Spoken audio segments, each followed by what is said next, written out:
এবার এটাতে আমরা দেখতে পেলাম যে ভি ভার্সেস টি এর গ্রাফটা কেমন। এবার তোমাকে একটা প্রশ্ন করবে যে পি1 আর পি2 এর মধ্যে কি রিলেশন হবে, কোনটা বড়, পি1 বড় নাকি পি2 বড়, কোনটা বড় বা তোমাকে বলতে হবে। তো সেটা করার জন্য আমরা কি করব, আমরা উষ্ণতাটাকে কনস্ট্যান্ট ধরে নেব। দেখো মনে করো স্থির উষ্ণতা, এই স্থির উষ্ণতায়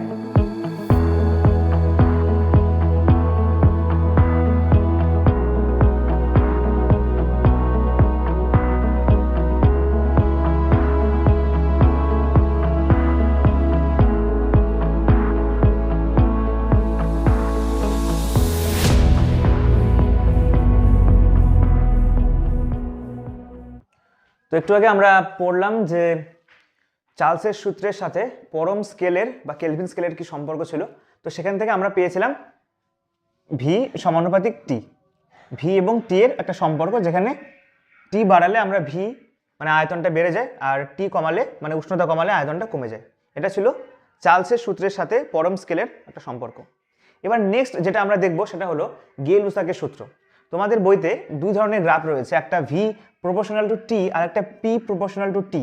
তো তাহলে চাপের সাথে পরম উষ্ণতার কি সম্পর্ক সেটা কিন্তু এবার আমাদের একটু বুঝতে লাগবে, তাহলেই আমরা সেই গ্রাফটাতে তখন বুঝতে পারবো। দেখো বিজ্ঞানী গে-লুসাক কি বলেছেন, বিজ্ঞানী গে-লুসাক বলেছেন নির্দিষ্ট আয়তনের গ্যাসের ক্ষেত্রে চাপ সরাসরি তাপমাত্রার সাথে সমানুপাতিক। নির্দিষ্ট আয়তনের গ্যাসের ক্ষেত্রে, অর্থাৎ গে-লুসাকের সূত্রের ক্ষেত্রে আমাদের আয়তনটাকে স্থির রাখতে লাগবে। একটু খেয়াল করো, বয়েলের সূত্রে আমাদের উষ্ণতাটা স্থির ছিল, চার্লসের সূত্রে আমাদের চাপ সেটা স্থির ছিল, এবং গে-লুসাকের সূত্রে আমাদের যেটা আয়তনটা আমাদের ধ্রুবক থাকবে।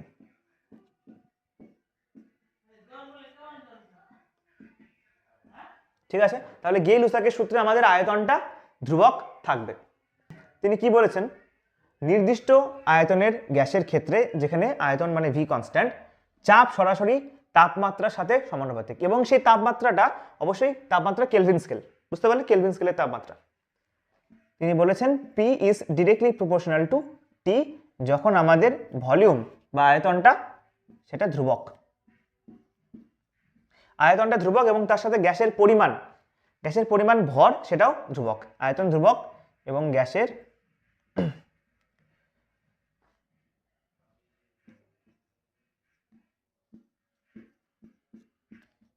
পরিমাণটা ধ্রুবক।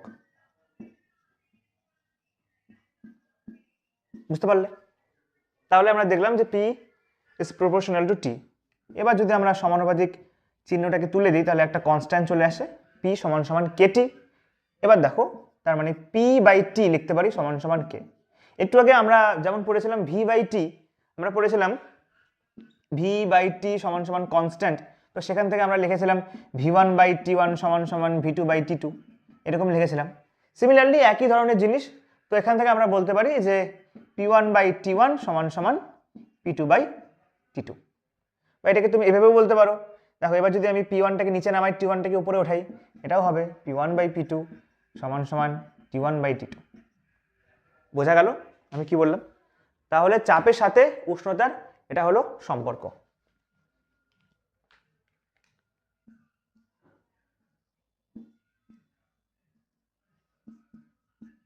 তাহলে দেখো চাপ যদি বাড়াই তাহলে আমাদের প্রেসারটা বাড়ে, আর চাপ যদি আমি কমাই তাহলে আমাদের প্রেসারটা কমে যায়।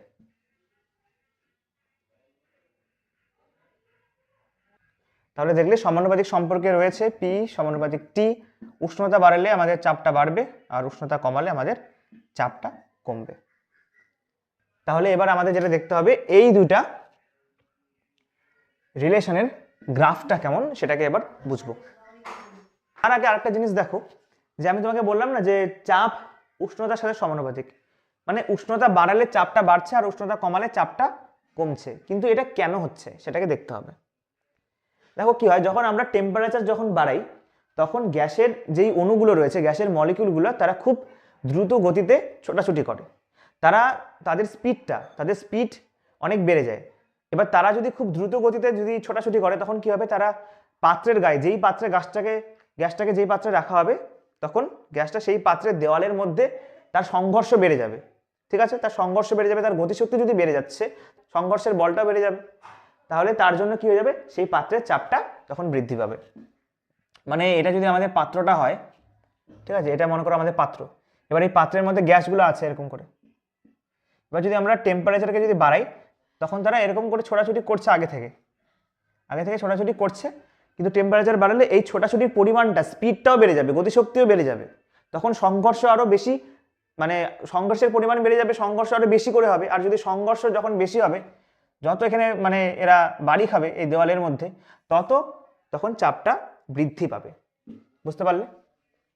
দেখো কি লিখেছি, উষ্ণতা বৃদ্ধি করলে গ্যাসের অণুগুলির গতিশক্তি বাড়ে, অণুগুলো তখন দ্রুত গতিতে চলে এবং এর ফলে কি হয়, পাত্রের দেওয়ালে বেশি সংখ্যায় সংঘর্ষ হয়। তাহলে পাত্রের দেওয়ালটার মধ্যে সংঘর্ষের পরিমাণটা বেশি হয়ে যাবে এবং এই সংঘর্ষের ফলে দেখো কি বলেছে, এবং সংঘর্ষের বলটাও বেড়ে যায়, গতিশক্তি বাড়ছে জন্য সংঘর্ষের বলটাও বেড়ে যাচ্ছে এবং এর ফলে চাপের সৃষ্টি হয়। আশা করি তোমরা এবার বুঝতে পারলে। এবার নেক্সট আমরা দেখব যে এই দুটো রিলেশনের গ্রাফটা কীরকম হয় সেটা দেখব। তো আমরা গে-লুসাকের যেই সমীকরণটা পড়লাম, মানে দেখো পি সমানুপাতিক টি, এটাকে আমরা অন্যভাবে বলতে পারি, আরেকভাবে বলতে পারি, তোমরা সেটা একটু পরে পড়বে, সেটা হলো আদর্শ গ্যাসের সমীকরণ।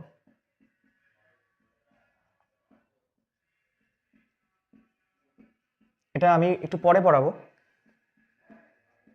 বাট তোমরা জাস্ট একটু দেখে রাখো জিনিসটা। আদর্শ গ্যাসের সমীকরণ সেটা হলো পিভি সমান সমান এনআরটি, পিভি সমান সমান এনআরটি, যেখানে পি মানে চাপ, ভি মানে আয়তন, এন মানে গ্যাসের মোল, আর মানে সার্বজনীন গ্যাস ধ্রুবক, আর টি মানে হলো আমাদের উষ্ণতা।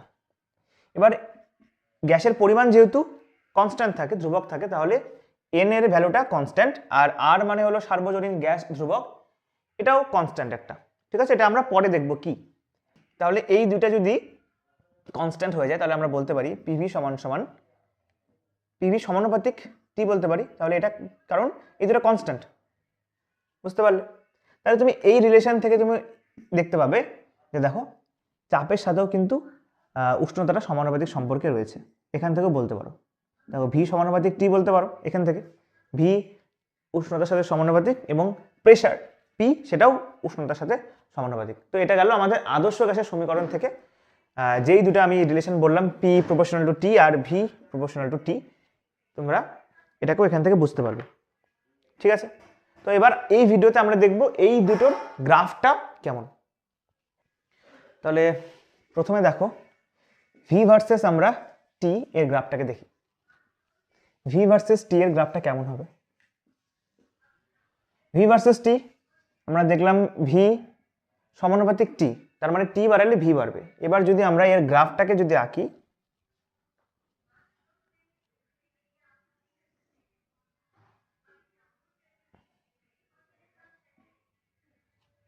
এই গ্রাফটাকে যদি আমি আঁকি তাহলে দেখব যে এই গ্রাফটা একটা মূল বিন্দুগামী সরলরেখা। দেখো ভি ভার্সেস টি, যখন আমাদের প্রেসার চাপটা যখন স্থির, ঠিক আছে, যখন চাপ স্থির তখন ভি ভার্সেস টি। ধরো এটা P1 চাপে আমরা এই গ্রাফটা পেলাম। এবার এটা মনে করো P2 চাপে আমরা এই গ্রাফটা পেলাম। এবার এদিক বরাবর আমরা কি নিচ্ছি, আমাদের টেম্পারেচার উষ্ণতা ক্যাপিটাল টি কেলভিন স্কেলে, আর এদিক বরাবর আমাদের আয়তনটা।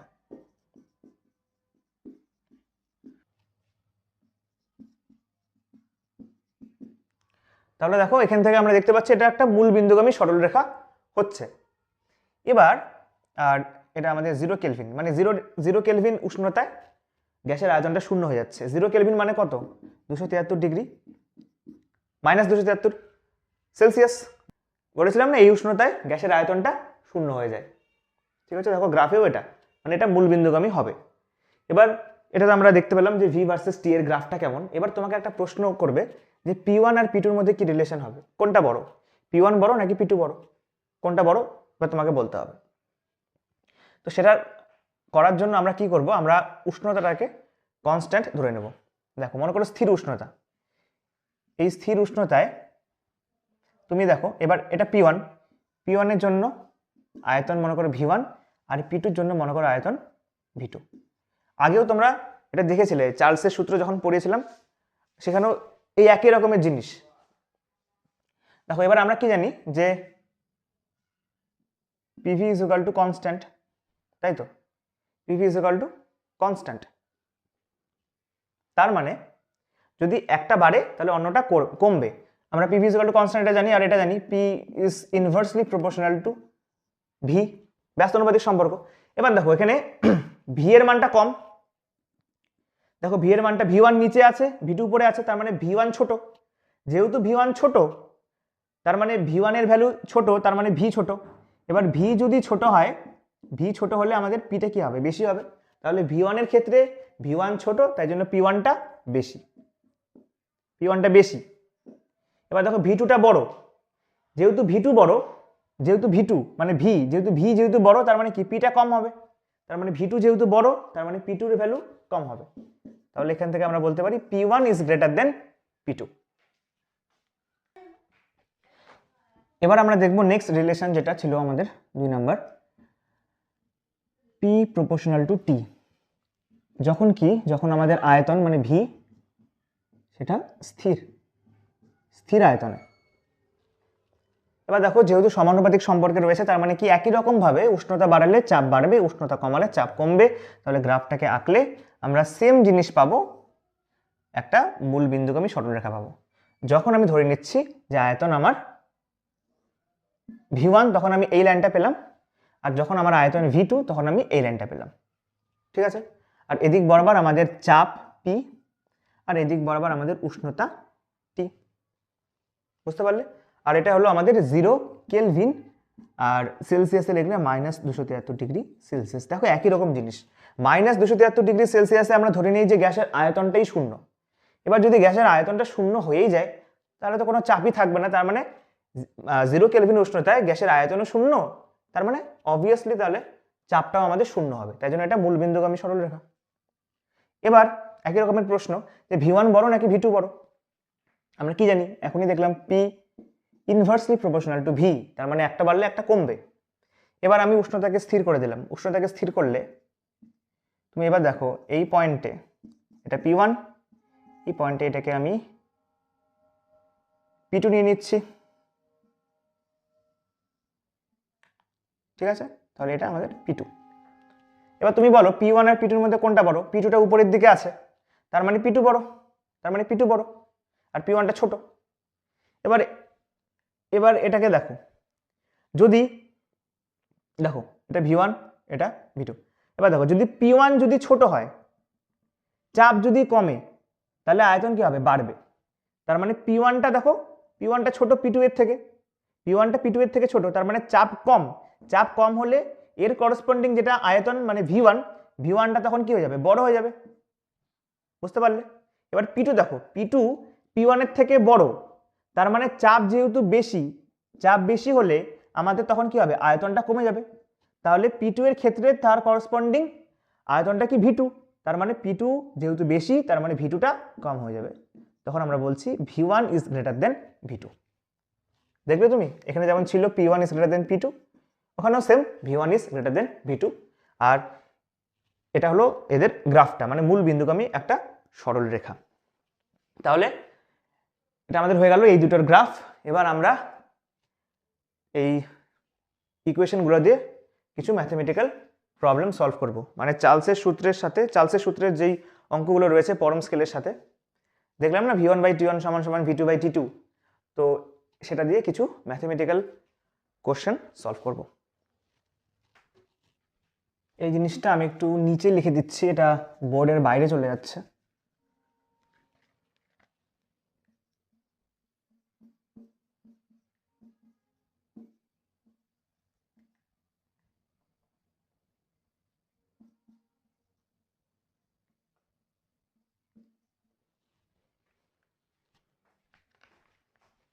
তো এবার আমরা চার্লসের সূত্রের দুটো অঙ্ক করব।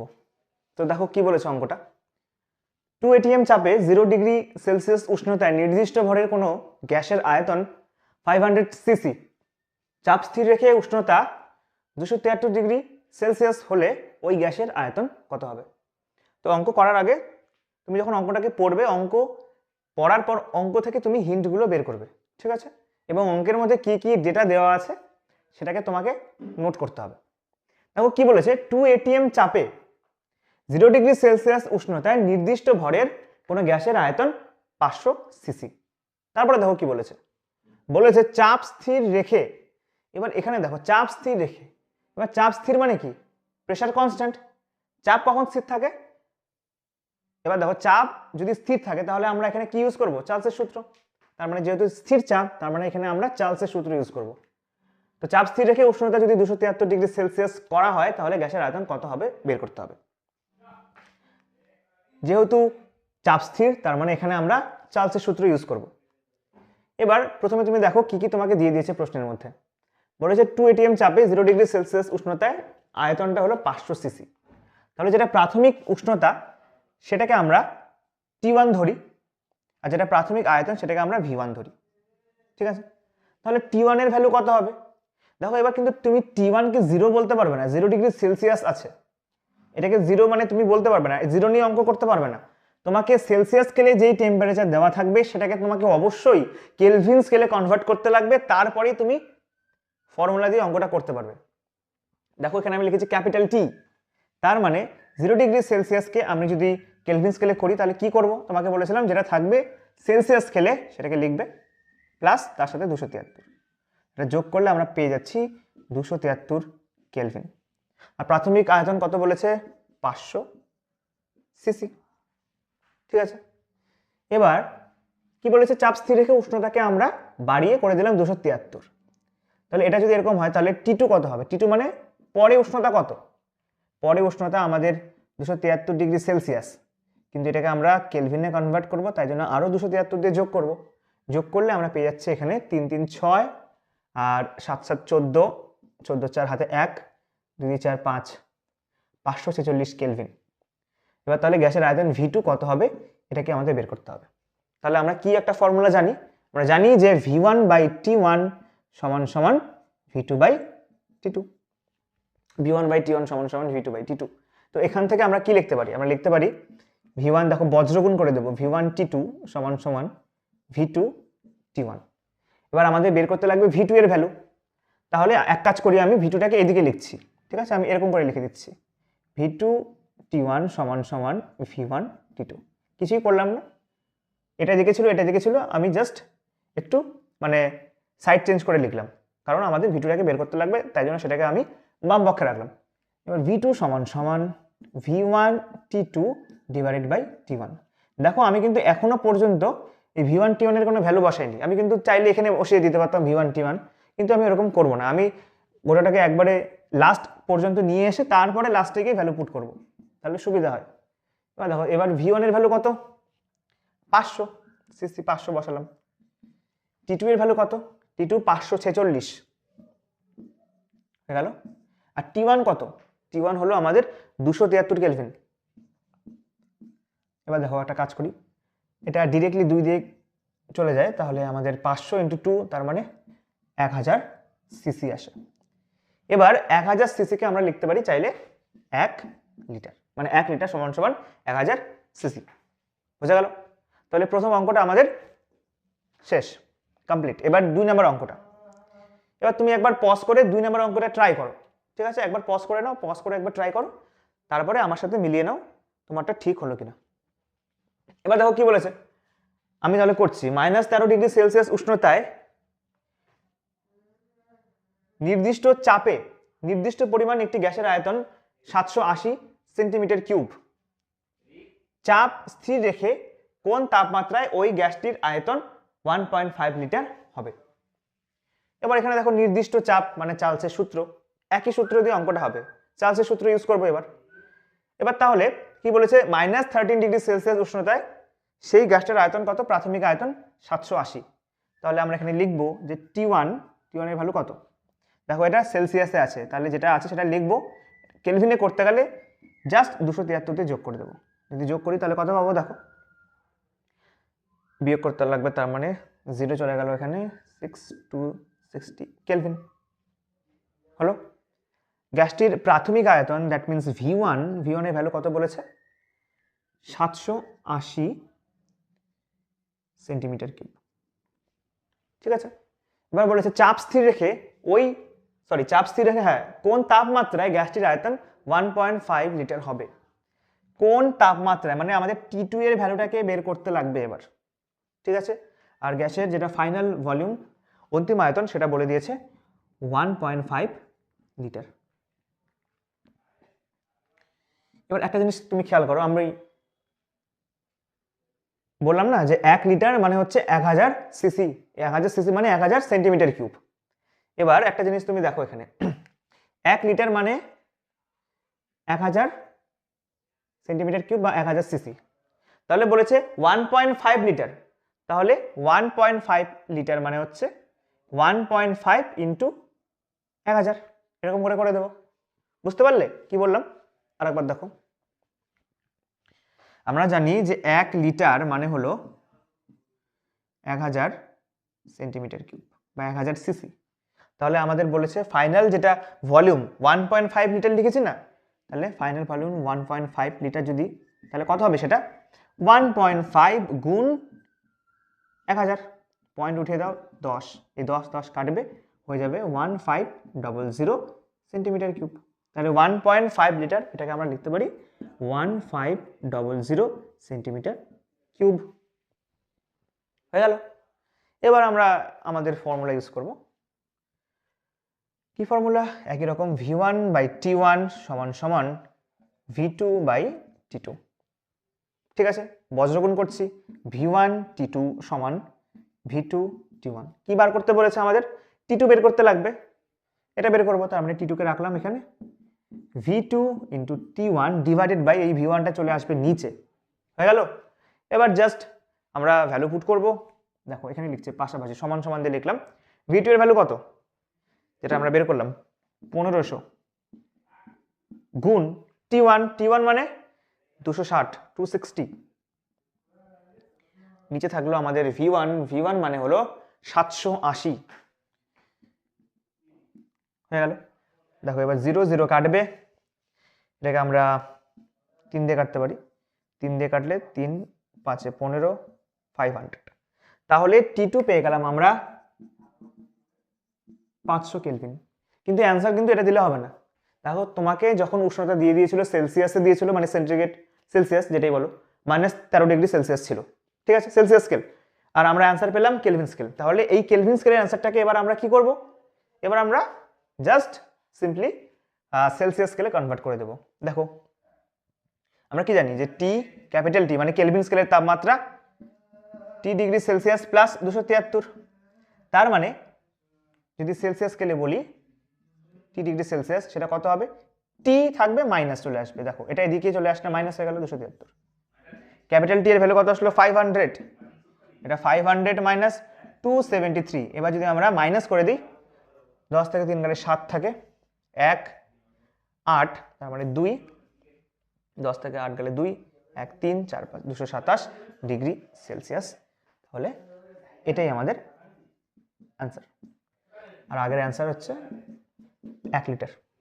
আশা করি তোমরা অঙ্কগুলো বুঝতে পারলে। এবার পরবর্তী ভিডিওতে আমরা দেখব যে চার্লস আর বয়েলের সমন্বয় সূত্র, এবং তারপর চার্লস বয়েল আর পরম উষ্ণতার একটা সমন্বয় সূত্র আছে, সেটা নিয়ে তখন আমরা আলোচনা করব, এবং সেই সম্পর্কিত আমরা তখন দেখব আরও কিছু এক্সাম্পল, মানে এই সব অঙ্ক দেখবো আরও। ঠিক আছে, তো আশা করি তোমরা বুঝতে পেরেছো। অবশ্যই কমেন্ট সেকশনে জানাবে যে কি বুঝতে পারলেন না, সেটা অবশ্যই কমেন্ট সেকশনে জানাবে। আর তাহলে দেখা হচ্ছে পরবর্তী একটা ভিডিওতে নতুন একটা টপিক নিয়ে।